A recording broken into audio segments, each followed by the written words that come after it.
Hello friends, మన Python సిరీస్లో భాగంగా ఇంట్ డేటా టైప్, ఫ్లోట్ అలాగే కాంప్లెక్స్ డేటా టైప్ గురించి మాట్లాడదామండి. ఓకే, సో ఇంట్ డేటా టైప్ అనేది ఏదైతే ఉందో పైథాన్లో చాలా స్పెషల్ అనమాట. ఎందుకంటే కేవలం ఇంటిజర్ టైప్ నెంబర్స్ని మాత్రమే రిప్రజెంట్ చేయడం కాదు, ఇది ఏం చేస్తుందంటే బైనరీ, ఆక్టాల్, హెక్సాడెసిమల్ని కూడా రిప్రజెంట్ చేయగలదు. ఓకే, సో ఫర్ ఎగ్జాంపుల్ ఇంటిజర్స్ని రిప్రజెంట్ చేయాలంటే డైరెక్ట్గా a = 10, b = 20 ఇలా రిప్రజెంట్ చేస్తుంది. ఓకే, సో అలా కాకుండా ఒక ఆక్టాల్ని రిప్రజెంట్ చేయాలనుకోండి, సో 0 స్మాల్ ఓ కానీ 0 క్యాపిటల్ ఓతో కానీ స్టార్ట్ చేస్తూ ఆక్టాల్ నెంబర్స్ని రిప్రజెంట్ చేస్తుంది.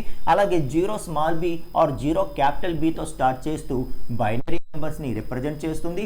అలాగే 0 స్మాల్ ఎక్స్తో కానీ 0 క్యాపిటల్ ఎక్స్తో కానీ స్టార్ట్ చేస్తూ హెక్సాడెసిమల్ని కూడా రిప్రజెంట్ చేస్తుంది. ఓకే, సో ఓన్లీ ఇంటిజర్సే కాదు, అదర్ ఫార్మేట్స్ కూడా సపోర్ట్ చేయడం వల్ల మనకి ఇంకా దీని తాలూకా స్కోప్ అనేది పెరుగుతుందన్నమాట. ఓకే, సో అలాగే ఫ్లోటింగ్ పాయింట్ తీసుకుంటే ఇది మనం మిగతా ప్రోగ్రామింగ్ లాంగ్వేజెస్లో ఫ్లోట్ డబుల్ అంటూ ఉంటాం, ఇక్కడ single data type float type అంటాము.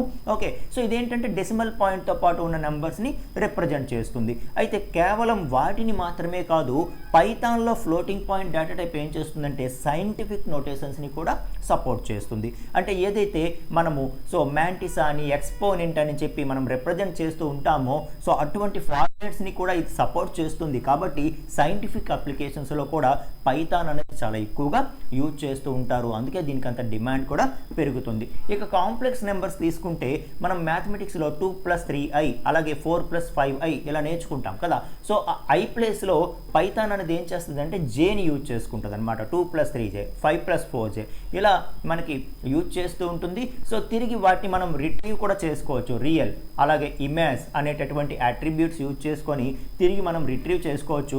ముఖ్యంగా ఈ కాంప్లెక్స్ నెంబర్స్ అనేవి చాలా అడ్వాన్స్డ్ లెవెల్ అప్లికేషన్స్లో యూజ్ చేస్తూ ఉంటారండి. సో పైథాన్ తప్ప ఇంకా ఏ ప్రోగ్రామింగ్ లాంగ్వేజ్ కూడా కాంప్లెక్స్ నెంబర్స్ని సపోర్ట్ చేయదు. కాబట్టి సో మనకి ఏమవుతుందంటే పైథాన్ అనేది అంత ర్యాపిడ్ గ్రో అవ్వడం జరుగుతుందన్నమాట. ఓకేనా, సో అలాగే మనం నెక్స్ట్ సిరీస్లో ఇంకా మరికొన్ని డేటా టైప్స్ గురించి మాట్లాడదాం. సో ఇది ఖచ్చితంగా మీ ఫ్రెండ్స్ అందరికీ కూడా యూజ్ అవుతుందండి, వీలైనంత మందికి షేర్ చేయండి.